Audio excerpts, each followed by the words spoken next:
Good morning, class. In the previous lesson, we have learned about monocotyledons and dicotyledonous seeds.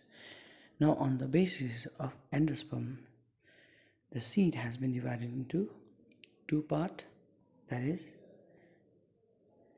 albuminous, that is endospermic, that has presence of sperm, cotyledons are thin, and non-albuminous, that is non-endospermic.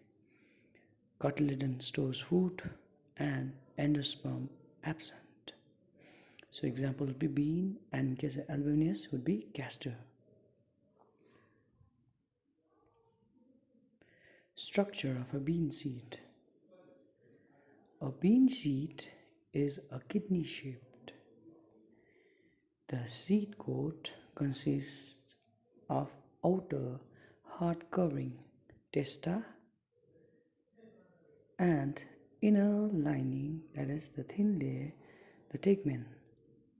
The functions of testa and tegmen is to protect the inner parts from injury.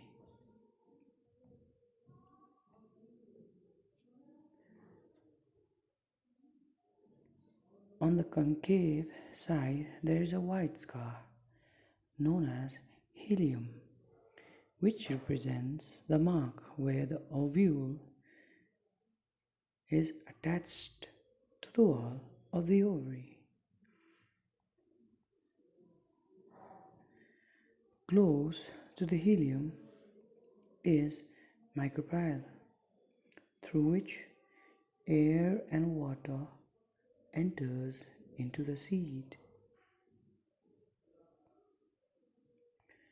Micropyle also helps in the diffusion of respiration of gases for the growing embryo. Now, after this, if it has two cotyledons which store food for the growing embryo, now the embryo contains the radicle, that is the future root, and the plumule, that is the future shoot. Plumule consists of short stem and two small leaves.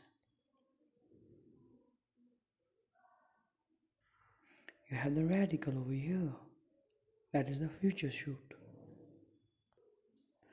Now, please draw the diagram. So this is the structure of a seed. We have all the parts that we have learned for today. So today's lesson we have learned on the basis of endosperm, the seed has been divided into two parts, that is albuminous and exalbuminous. We have also come to know about the structure of a seed, that it is a kidney shape. The seed coat consists of testa and tegmen. The functions of both the layers are protection from injury. So on the concave side, there is a white oval scar known as helium, which represents the mark where the ovule is attached to the wall of the ovary. And close to the helium, there is an opening known as micropyle, through which air and water enters into the seed. Micropyle also helps in diffusion, respiration, that is for growing embryo.